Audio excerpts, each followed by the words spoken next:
Hi, Benjamin. It's Bobby. Bobby, And I I always agree with you. I You know, always I enjoy your gotta calls, say, Bobby. you've got one of the best shows I've ever seen. I mean, and I listen to the Young Turks, and I listen to like Sam Cedar, but wow, you and Noah, I think it's Darius. Just Darius Solomon. amazing stuff. Thanks, man. Solomon. Um, I think you're absolutely right with Elizabeth Warren because here's the thing, right? We don't have a democracy anymore. We don't, Benjamin. And you know, I'll say this: the DNC put up a bunch of losers. Webb and Chafee, that was our choice. The Republicans had 20 or 30 candidates, right? They had an Indian American. They had maybe 2 Indian American. I mean, they had so many people. They had the whole, right? They had a woman running. Yep. It was an insult to the base of the Democratic Party, especially coming off Barack Obama, President Obama, to have no one of color on that. And Lincoln Chafee and Jim Oh my Webb. God. Dude, How the heck did that I'm happen? like, who How put did that money happen? behind They put them? no one up. Who put money behind them? I'm like, who wasted $1 million to get them on the ballot? But go ahead. I'm sorry. Was everyone else scared off? Now the thing is with Warren, right? Look, Bernie Sanders raised $40 million last month. This month he doubled the amount he raised.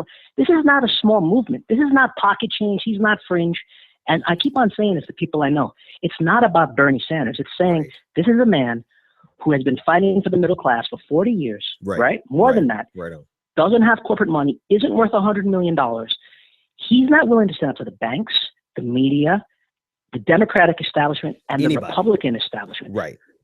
This is unbelievable, and it's unprecedented. So you could say there'll be another progressive that steps up, but how many progressives haven't been sullied by corporate money? That's rare, I think, that you find that. Right. So you look at someone like Hillary Clinton, right? She's taken $150 million in personal money from multinational corporations, right? Yep. From the pharmaceuticals, from the medical insurance industry. It's not just the banks. Right. That is who she represents. Now, I heard a speech from her just recently, and she said, you got to stop asking us for free stuff.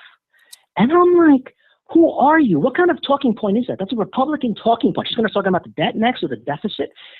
When you're worth $150 million, when we can spend, I don't know how many trillions on, Homeland Security and foreign adventurism, but you can't spend any money.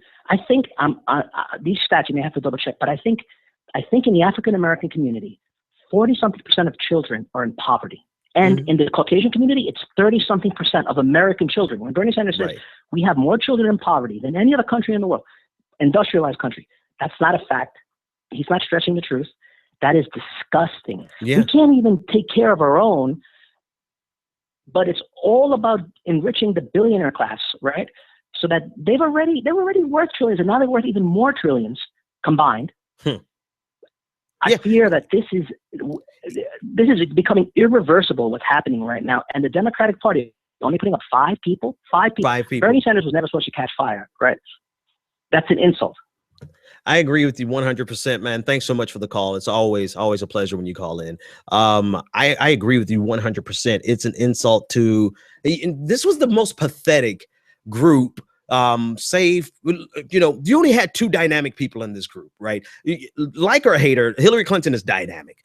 Bernie Sanders is dynamic. Martin O'Malley, God, did this dude ever let me down? Because when I heard him speak in 2012, when I first ran into him about 2008, I first heard of Martin O'Malley. I was like, okay, let me keep my eye on him. Same time I was keeping my eye on another guy who let me down, former Governor Deval Patrick of Massachusetts. He let me down. I'll tell you why in a second. But I saw the 2 of them and I'm like, okay, that's the future of the Democratic Party right there. Let's keep an eye on those 2 guys right there. Both of them have seriously let me down. I mean, they made me look like I have absolutely no judgment whatsoever, because you have one who gets on the stage in 2012 and starts talking about General Washington as he crosses the Potomac and trying to make such a dramatic speech, Martin O'Malley, that he fell flat on his face. He's been a political lame. I was going to say loser. I didn't want to be so rude. He's been politically lame ever since, right? And so he was not a dynamic character on the stage. He was getting there, and he can get there, right? But he wasn't. The Democratic Party put up 5 people.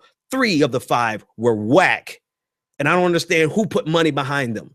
Like, shit, send us $1 million and watch what the hell we do with it.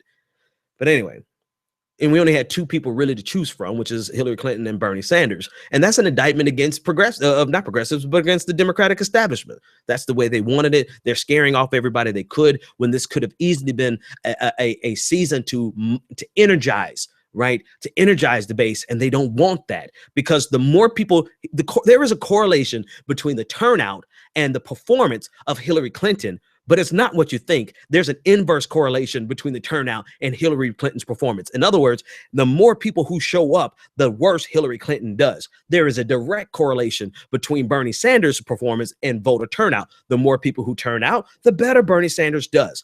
Which one do you think is better for democracy? 202.